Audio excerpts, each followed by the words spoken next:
جو زبان کی مسٹیک تو انسان کا حصہ ہے. کلکم خطاؤن، حدیث میں آتا ہے سب خطا کار ہیں. یہ ہو نہیں سکتا آپ 100% ہر چیز میں ایکوریسی پیدا ہو جائے آپ کے. تو سوچ کے بول. ڈاکٹر ذاکر نائک کے بیچارے کا کیا حشر کیا تھا.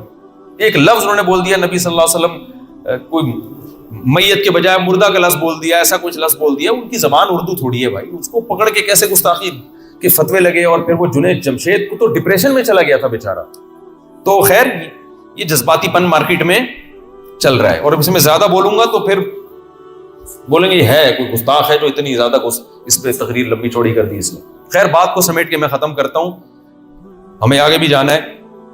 تو میں یس کر رہا تھا بھائی، کیا بات کر رہا تھا ایک دم گستاخی پہ کہاں سے آ گیا. کوئی بات خاص لے کے چل رہا تھا میں ہے. ہاں، الخلق عیال اللہ، یہ مخلوق اللہ کا کیا ہے. حدیث میں آتا ہے اللہ کی عیال ہے. جیسے ہمارے ایک فیملی ہوتی ہے نا، تو مجازن اس کو فیملی سے، خاندان سے تعبیر کیا گیا.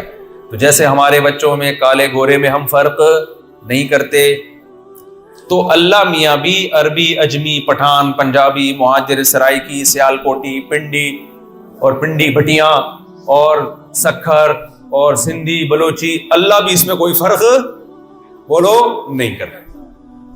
کلکم من آدم و آدم من تراب، حدیث میں آتا ہے سب آدم کی اولاد اور آدم مٹی سے. اور کمال کی بات ہے آدم علیہ السلام کی 2 بیویاں کیوں نہیں تھیں. لوگ مجھے یہ اعتراض بہت کرتے ہیں کہ مفتی صاحب 4 شادیوں کی بات کرتے ہو. تو آدم علیہ السلام جب دنیا میں آئے تو ان کی 4 بیویاں ہونی چاہیے تھی نا. ان کے لیے اللہ نے 1 بیوی کیوں بنائی. لوگ یہ دلیل دیتے ہیں کہ اس سے پتہ چلتا ہے نیچرل 1 ہے. اس کا جواب سن لیں، نیچرل 1 کائنڈلی نہیں ہے. یہ ایک نیچرل ہے. دنیا میں کوئی مخلوق میں نر ایک مادہ نہیں ہوتی اس کی. اور یہ تو اب تو میڈیکل سائنس ڈاکٹروں نے اس کا اعتراف کرنا شروع کر دیا ہے کہ بھائی مرد، اسلام تو یہی کہتے ہیں، اس میں تو بہت سارے دلائل ہے کہ اصل اسلام میں حکم زیادہ بیویوں کا ہے. مجبوری میں 1 شادی ہے کہ عدل نہیں کر سکتے تو چلو فی الحال 1 پہ گزارا کرو. یہ ہے اسلام میں. یہ زیادہ نہیں میں بولوں گا، اس پہ آپ لوگ ایسا نہ ہو ڈپریشن میں چلے جائیں. تو نہیں جائیں گے. اچھا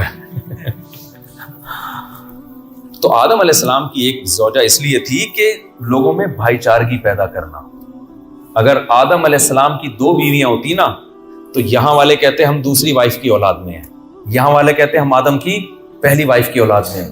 اللہ نے کہا جیسے سب کا باپ ایک ہو سب کی ماں بھی کیا ہو، تاکہ اب پٹھان پنجابی مہاجر کا فرق ہمیشہ کے لیے ختم ہو جائے. ارے بھائی ہماری تو ماں بھی ایک ہے اور ہمارا تو باپ بھی ایک ہے. یہ حکمت تھی اس میں. اس لیے اللہ تعالیٰ نے آدم علیہ السلام کے لیے زیادہ بیویاں نہیں پیدا کی، والا ایک ہی، تاکہ سارے انسانوں کی ماں کیا ہوگی.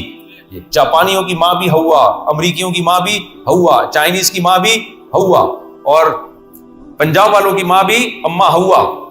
پھر خوراکیں ڈیفرنٹ ہو گئی. پنجاب والوں نے وہ سجے کے پائے اور وہ کون سی چیزیں کھائیں تو اتنے لمبے لمبے ہو گئے. چائنا والوں نے پتہ نہیں کیا کھایا کہ وہ اس کے آگے بڑھ ہی نہیں پائے. ٹھیک ہے نا، یہ ہوتا ہے نا، کوئی وہیں رہ گیا اس سے آگے. وہ خوراک اتنے عرصے سے کھا کے نا جو پائے کھاتے رہے وہ بڑے ہوتے گئے. وہ ایک آدمی نے ٹھگنی خاتون سے شادی کر لی، بچے بڑے ہی نہیں ہو رہے کیونکہ اماں چھوٹی سی تھی. اب وہ پریشان ہے یار کہ بڑے کیوں نہیں ہو رہی ہے. وہ بچے وہاں پہ چلے گئے تھے. تو ایک دن اس کی بیوی بچوں کو کھلا رہی ہے، بیٹا کھانا کھا لو بڑے ہو جاؤ گے. وہ جل کے کہتا ہے یہ بڑے نہیں ہوں گے، ان کے ساتھ کے پودے لایا تھا وہ بڑے ہو گئے ہیں، یہ کم بہت اتنے کے اتنے ہی ہیں. تو بعض دفعہ بچہ باپ پہ چلا جاتا ہے، بعض دفعہ ماں پہ چلا جاتا ہے. لیکن اما ہوا اور اما ابا دونوں کے قد کیا تھے، اونچے تھے. تو ہم یہ تو نہیں کہہ سکتے کہ جو چھوٹے قد کے لوگ ہیں وہ ماں پہ چلے گئے اور بڑے قد کے لوگ باپ پہ. نہ دونوں کے قد اونچے تھے. بعد میں خوراکوں کا اور ماحول کا اتنا فرق پڑا کہ کوئی اتنا سا رہ گیا، کوئی اتنا بڑا ہو گیا. عالم چنا دیکھیں، عالم چنا جتنے بڑے موزے پہنتا تھا نا، وہ ہماری شلواروں کے برابر موزے تھے، اس اتنے بڑے بڑے موزے پہنتا تھا وہ. تو کوئی کہاں چلا گیا، کوئی اتنا سا رہ گیا. تو اللہ نے ہمیں یہ بتا دیا کہ اسلام جو ہے وہ کسی قوم کا مذہب نہیں ہے، وہ اللہ کا دین ہے. اللہ کو خوش کرنے کے لیے آپ کو اسلام پہ چلنا پڑے گا. تبھی اسلام کسی قوم کو فیور بھی نہیں دے رہا ہوتا. کہیں قرآن میں آتا ہے یا حدیث میں آتا ہے کہ اللہ نے ایک جنت بنائی ہے عربیوں کے لیے, وہاں صرف سعودی جائیں گے. وہ ہمارے ایک دوست تھے 15-20 سال پہلے ہوا یہ ان کے ساتھ, کہیں لائن میں کھڑے ہوئے تھے, کوئی سعودی تھا وہ جو خراب قسم کا سعودی ہوگا, اس نے ان کو پاکستانی سمجھ کے گھسیٹا اور بولا انا سعودی. تو کہتے ہیں مجھے بڑا غصہ آیا, میں نے پھر آگے اس تھوڑی سی انہوں نے کچھ سنائی, انہوں نے کہا کہ صرف سعودی جنت میں جائیں گے کہ باقی ہم لوگ کیا جہنم کے لیے بنے ہیں کیا. اسی طرح کسی نے ایئرپورٹ پہ بدتمیزی کی کسی ایک عالم کے ساتھ, ان کو نہیں پتا تھا یہ عالم ہے, ان کو عربی بہت اچھی آتی تھی, تو ان کے ساتھ تھوڑی بدتمیزی کی نا, پاکستانی کا کچھ امیج ایسا بنا ہوا ہے یا کیا ہے واللہ عالم. تو ان عالم نے ان کو عربی میں ٹھیک ٹھاک سنائی. انہوں نے کہا ہم تمہیں عزت دیتے ہیں اسلام کی وجہ سے, ہم یہاں عمرہ کرنے آتے ہیں کس کی وجہ سے, اسلام کی وجہ سے. تو ایسی تقریر کی, وہ عربی رونے لگے وہاں پہ, جو امیگریشن آفیسرز تھے نا وہاں, وہ رونے لگے. تو وہ عالم جب واقعہ سنا رہے تھے تو پہلے تو کہہ رہے تھے عرب بہت برے ہوتے ہیں, کہ بہت ہی برے ہیں جو ہمارے ساتھ یہ سلوک کر رہے ہیں, لیکن پھر کہنے لگے یار جب میں نے ان کو نصیحت کی سارے رونے لگے, مجھے لگا یہ بہت اچھے ہوتے ہیں. ٹھیک ہے, اثر بھی بہت ہوا ہم کے اوپر. ہم نے کہا ہم تو تم یہاں آ رہے ہیں عمرہ کرنے, بھائی بیت اللہ کی وجہ سے, اگر یہ بیت اللہ نہ ہوتا ہم تمہیں لفٹ نہیں کراتے. تو لیکن ان میں بہت سے اس بات کے معترف بھی ہیں. ایک عربی سے سعودی سے میری ملاقات ہوئی 2 مہینے پہلے, انہوں نے کہا اعزنا اللہ بالاسلام, ہمیں اللہ نے جو بھی عزت دی ہے کس کی وجہ سے دی ہے, اسلام کی وجہ سے. تو اسلام کسی قوم کو فیور نہیں کرتا کہ عربیوں کے لیے الگ جنت, اجمیوں کے لیے الگ جنت. نانا قوم پرستی کی جڑیں کاٹ دی اسلام نے. حضرت بلال حبشی جو حبشہ کے تھے, رنگ بھی سیاہ تھا ان کا, ان کے قدموں کی آہٹ نبی نے فرمایا کہ میں نے جنت میں سنی. تو آپ کا فرض بنتا ہے بھائی آپ اس قوم کو بھی بتاؤ کہ اسلام پاکستانیوں کا مذہب نہیں ہے, اسلام سعودیوں کا مذہب نہیں ہے. اسلام کس کا دین ہے, اللہ کا دین ہے, جو اس نے اپنے بندوں کی ہدایت کے لیے آسمان سے نازل کیا. اور آپ کے پاس نجات کے لیے اسلام کے علاوہ کوئی آپشن نہیں ہے. اسلام کی طرف آ جاؤ تو خوشیاں ہی خوشیاں ہیں.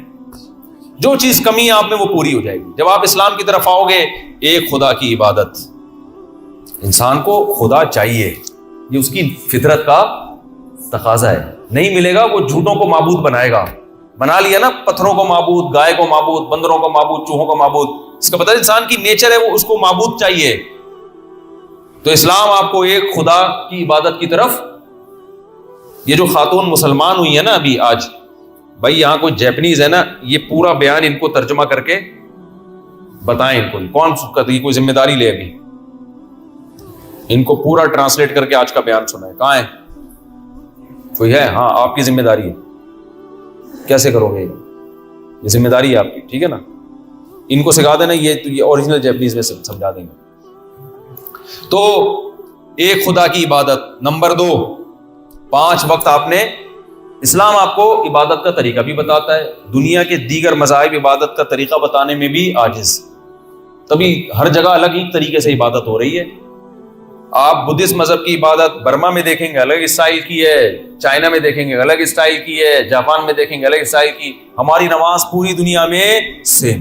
آپ کہہ سکتے ہیں نہیں جی کوئی یہاں ہاتھ باندھ رہا ہے, کوئی یہاں باندھ تو رہا ہے نا, اس سے کیا ہو گیا, یہاں باندھ رہا ہے کہ یہاں باندھ رہا ہے, ہاتھ چھوڑ رہا ہے کوئی, وہ تو قیام تو وہی ہے نا, سورہ فاتحہ وہی ہے, آگے سورت وہی ہے, رکعتیں سب کی کیا ہیں, سیم ہے, رکوع ہے, سجدہ ہے, رکوع سجدے کی تسبیحات کیا ہے پوری دنیا میں سیم ہے, قرآن سیم ہے, تراویحیں سیم ہے, رمضان سیم ہے, ایک ہی ٹائم پہ افطاری, ایک ہی ٹائم پہ سحری. تو چند چیزوں میں اختلاف ہے, وہ بھی بہت ہلکی نوعیت کا ہے.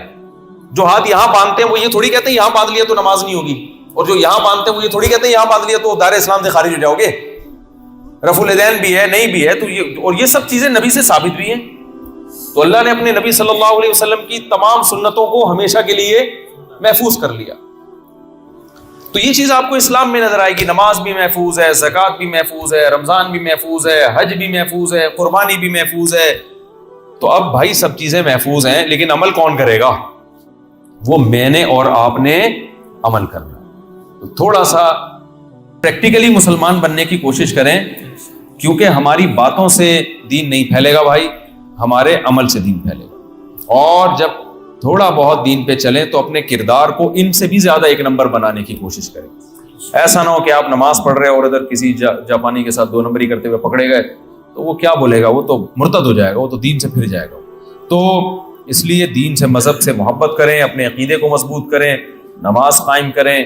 پیسہ تو کما ہی رہے ہیں اور کمائیں, ٹھیک ہے نا, بھیجیں یہاں سے پیسہ, ریمیڈنس آئے گا پاکستان میں تو وہاں ہم جیسے غریبوں کی غربت, یعنی ہم جیسے ضرورت پاکستانیوں کی غربت کیا ہوگا. آپ کہیں گے 4 شادیاں کر کے گھوم رہے بھی غریب ہو, تو ہر چیز کو پکڑتے ہیں لوگ, تو پاکستانیوں کی غربت کیا ہوگی بھائی, دور ہوگی. اللہ تعالیٰ مجھے بھی دین اور مذہب پہ چلنے کی توفیق عطا فرمائے, آپ کو بھی, اور ہمیں اسلام کی قدر کی توفیق عطا فرمائے. اور اسی اسلام نے ہر طرح کے معاملات دیے نا, تو انہی معاملات میں میں بار بار جو جلدی شادی اور زیادہ اولاد کا کہتا ہوں نا, خاندانی نظام کو بچانے کے لیے کہتا ہوں. میرا اس میں کوئی فائدہ نہیں ہے, کیونکہ خاندانی نظام مسلمانوں کا بھی تباہی کی طرف جا رہا ہے, تہجد گزاروں کا بھی تباہی کی طرف جا رہا ہے, حاجیوں نمازیوں کا بھی خاندانی نظام تباہ ہو رہا ہے. کیونکہ اسلام نے فیملی سسٹم کو بچانے کے لیے جو اصول اور ضابطے بیان کیے ہیں, ان کو نہ ممبر سے بیان کیا جا رہا ہے جس طرح بیان کیا جانا چاہیے, اور نہ ان پر عمل کیا جا رہا ہے. تو آپ نمازی بن جاؤ گے, خاندانی نظام تباہ ہو جائے گا. اگر آپ نکاح کو فوکس نہیں کرتے تو جلد نکاح کو فوکس کرو, اولاد کی کثرت کو فوکس کرو. انسان فیملی میں ہوتا ہے, خاندان, اور جب آپ کے بچے زیادہ ہوں گے تو پوتوں کو چاچے اور تائے اور پھپھے اور خالو زیادہ ملیں گے کہ نہیں ملیں گے؟ تو نسل ختم ہوگی تو سارا فیملی سسٹم کیا ہو جائے گا, تباہ ہو جائے گا. اب دیکھو یہاں میں آیا ہوں نا, ماشاءاللہ ہمارے جو محمد ایجنسی کے لوگ ہیں, ہر گھر میں اولاد ہے ماشاءاللہ, بھائی ہیں, بہنیں ہیں, بھابیاں ہیں, داماد ہیں, بہویں ہیں. وہی پشاور اور کوئٹہ والا ماحول بنایا ہوا انہوں نے یہاں پہ, اچھا لگتا ہے دیکھ کے یار. اور بیچارے جاپانیوں کے گھر کو دیکھو, اتنا بڑا گھر ہے, ایک بیچاری بڑھیا ہوگی اس میں, ایک بیچارہ قابل ترس نہیں ہے, ایک بوڑھا ہوگا. یہاں کتنا ایک ماحول بنا ہوا ہے. یہ اسلام کی ایک حسن ہے. اگر یہ خراب ہو گیا تو یہ دوبارہ واپس لوٹ کر نہیں آئے گا. تو ہمارے جو فیملی پلاننگ والے ہیں, سیکولر اور لبرل قوتیں, وہ آپ کو بے وقوف بنا رہی ہیں. وہ کہتی ہیں چھوڑو شادی بیاہ کے جھنجٹ میں, بیوی آئے گی, ٹینشنیں آئیں گی. نہیں بھائی, ٹینشنیں ختم ہوں گی اس سے, ٹینشنیں آتی نہیں ہیں. ایک وقتی ٹینشن ہوتی ہے لیکن وہ بیسیوں سکون کا ذریعہ بنتی ہے, سمجھتے ہو. اب تو میں سوچ رہا ہوں, اتنا بیوی کو ٹینشن بنا کے پیش کیا ہے کہ وہ نکاح پڑھاتے ہوئے میں کبھی میرے منہ سے نکلنے لگتا ہے کہ آپ نے یہ ٹینشن کو اتنے مہر میں قبول کیا.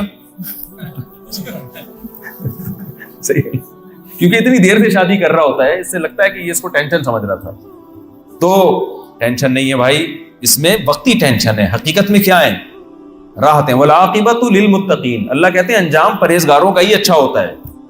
تو اس لیے خاندانی نظام کو بھی مضبوط کرنے کی کوشش کریں. اور جو فیملیاں یہاں رہتی ہیں, عید بقرعید پہ ملا کریں آپس میں, ایک دوسرے کی دعوت کیا کریں, جوڑ پیدا کریں, مل کے بیٹھا کریں. اخپل طریقے سے زندگی نہ گزاریں, انڈیویجولی زندگی نہ گزاریں. اخپل وخپل کچھ نہیں ہوتا, سمجھ رہے ہو. تو جوڑ پیدا کریں, غیبتوں سے بچیں, محبت کا ماحول پیدا کریں, رشتہ داری کو کیا کریں, مضبوط کریں. اللہ تعالیٰ سمجھنے کی, عمل کی توفیق عطا فرمائے. وما علینا علم, میں بھی فرمائے کو فرمائی بول دیا. کے پی کے میں یہاں ہمارے پشتو بھائیوں کے ساتھ 4 دن سے ہوں نا, تو فرمائے کو میں نے فرمائی بول دیا. تو خیر, اللہ تعالیٰ ہم سب کو سمجھنے کی, عمل کی توفیق عطا فرمائے. وما علینا الا البلاغ.